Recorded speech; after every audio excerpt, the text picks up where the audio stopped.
Assalamualaikum warahmatullahi wabarakatuh. Perkenalkan, nama saya Safni Melisa, peserta Latsar PPSDM Regional Bandung Angkatan 32 Kelompok 3. Pada kesempatan kali ini, saya akan memaparkan tentang sintesa agenda 3 dan personal branding. Agenda 3 ini berkaitan dengan kedudukan dan peran ASN di dalam NKRI. Dalam agenda 3 ini ada 3 topik yang dibahas, yaitu yang pertama manajemen ASN, yang kedua pelayanan publik, yang ketiga adalah whole of government.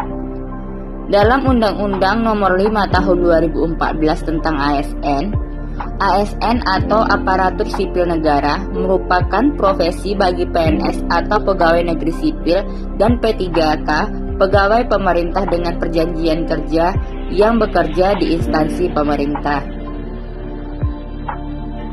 Dalam Undang-Undang ASN dijelaskan bahwa manajemen ASN adalah pengelolaan ASN untuk menghasilkan pegawai ASN yang profesional, memiliki nilai dasar, etika profesi, bebas dari intervensi politik, bersih dari praktek korupsi, kolusi, dan nepotisme.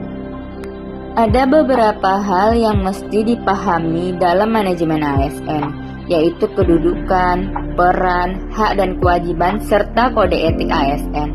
Kemudian, ada konsep sistem merit dalam manajemen ASN dan mekanisme pengelolaan ASN. Semua ini sebenarnya sudah dijelaskan secara detail di dalam Undang-Undang ASN Nomor 5 Tahun 2014. Namun, poin penting yang harus diingat bahwa pegawai ASN itu berkedudukan sebagai unsur aparatur negara di mana melaksanakan kebijakan yang ditetapkan oleh pimpinan instansi pemerintah serta harus bebas dari pengaruh dan intervensi dari semua golongan dan partai politik. Kemudian, ASN juga harus paham perannya adalah sebagai perencana, pelaksana, dan pengawas penyelenggaraan tugas umum pemerintahan dan pembangunan nasional melalui pelaksanaan kebijakan dan pelayanan publik yang profesional, bebas dari intervensi politik, serta bebas dari praktek KKN.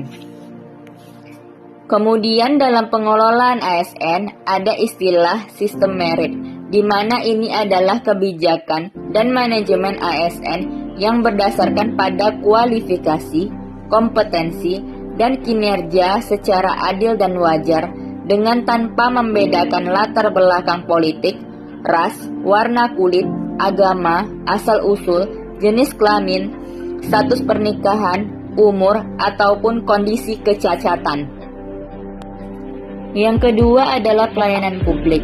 Dalam Undang-Undang Nomor 25 Tahun 2009 telah dijelaskan bahwa pelayanan publik adalah kegiatan atau rangkaian kegiatan dalam rangka pemenuhan kebutuhan pelayanan sesuai dengan peraturan perundang-undangan bagi setiap warga negara dan penduduk atas barang, jasa, dan atau pelayanan administratif yang disediakan oleh penyelenggara pelayanan publik.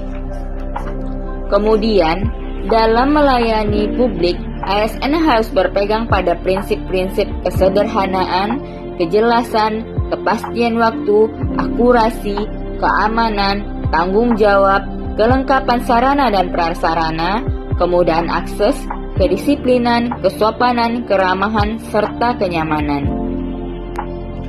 Topik yang ketiga adalah whole of government atau WOG. WOG ini pada dasarnya adalah sebuah pendekatan fungsi dalam ruang lingkup koordinasi yang lebih luas guna mencapai tujuan bersama dalam pembangunan kebijakan, manajemen program, dan pelayanan publik. Lalu, mengapa WOG ini menjadi penting? Pertama, karena adanya dorongan publik untuk kinerja good governance. Yang kedua, adanya perkembangan teknologi informasi, situasi, dan dinamika kebijakan yang lebih kompleks. Kemudian yang ketiga, adanya ketimpangan kapasitas sektoral sebagai akibat dari adanya nuansa kompetisi antar sektor dalam pembangunan. Dan yang terakhir, adanya keberagaman latar belakang nilai, budaya, adat istiadat, serta bentuk latar belakang lainnya yang mendorong adanya potensi disintegrasi bangsa. Berdasarkan apa yang sudah dipelajari pada agenda 3 ini, maka dalam hal ini saya membuat persona branding bagi diri saya sendiri. Yang pertama, memahami kedudukan, peran, dan fungsi ASN. Yang kedua, akuntabel, profesional dalam menjalankan tugas. Yang ketiga, meningkatkan kompetensi dan produktivitas kerja. Yang keempat, melayani publik dengan sepenuh hati, netral, dan bebas dari KKN. Dan yang terakhir, berkolaborasi, berkoordinasi, dan bersinergi dengan berbagai pihak dalam menjalankan tugas. Baiklah, demikian presentasi dari saya. Terima kasih. Assalamualaikum warahmatullahi wabarakatuh.